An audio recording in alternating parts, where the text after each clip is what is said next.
Hi there everyone, my name's Ramon. Today I wanted to bring you something a little interesting. I built a green starter deck for you! But Ramon, you might be yelling at the screen, it's almost impossible to get cards right now. I know, that's why I use mostly commons and rares. So shut up. First Digitama is Fremon.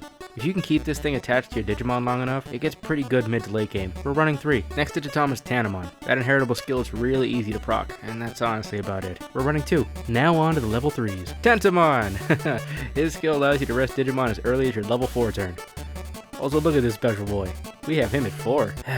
Now here's Palmon. Its skill to search the top 3 for level 4 really helps out the deck's consistency, but unfortunately it's a gross plant monster, so he's at 4 I guess. Oh, and here's Gaburimon. Look at his vanilla big boy numbers. We're running a full playset of him. Quickly now, on to the level 4s. Kabuterimon. Not that this surprises anyone, but his inheritable skill works really well with Tentamon. Woodmon. It's the blocker. Kuwagamon.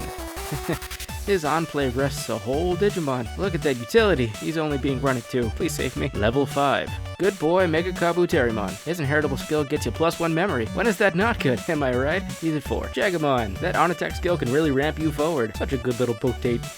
Level 6! Hercules Kabuterimon. This is the most important card in your deck. It's got piercing and reactivates on its own. Taitamon. This Digimon has massive DP and a massive cost. So for our tamer, we're running Koshiro.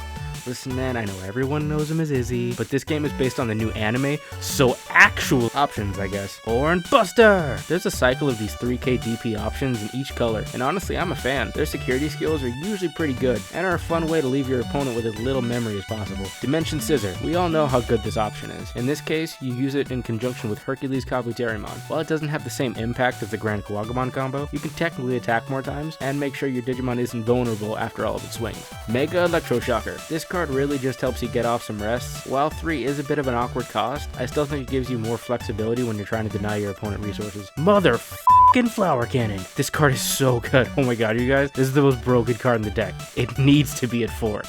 It needs to be. So these are just a few of the most obvious upgrades you can make to the deck. I do want to reiterate that this is supposed to be something like a starter deck. So where do we go from here? Obviously, putting in a few Mimi will just help against your opponent limiting your memory. These 4-cost tamers are basically staples, or at least I think they should be. Togemon adds the same consistency bump that Palmon does. Unfortunately, it's a rare, and I tried to trim the fat here as much as I could. It's also a gross cactus creature with boxing gloves for hands. Disgusting. No one is surprised Grand Kuwagamon is here. It's easily the best green SR right now. With piercing and that +4k DP skill to back it up, this is another green staple, at least for the foreseeable future. So here's a quick recap for everyone that wants to see the full build and all of its ratios. I would like to take a minute to shout out the website that I'm using to build decks right now, digimoncard.dev. This website is incredibly useful. It has a comprehensive database, a deck builder that can save your builds, it works directly with the mod on Tabletop Sim, and if that wasn't enough, it's all completely in English. I just want to say thank you to the guys that made it happen. Cyprian Bergonia. Sorry if I butchered your name. If any of you are already using the site and loving it as much as I am, there's a donate button located on the credits page. Donating will help him cover server costs and keep the site we all use so much up and running. I have no idea how to end videos yet, but expect a video where I play this deck in Tabletop Sim against a friend. Okay, thanks, bye!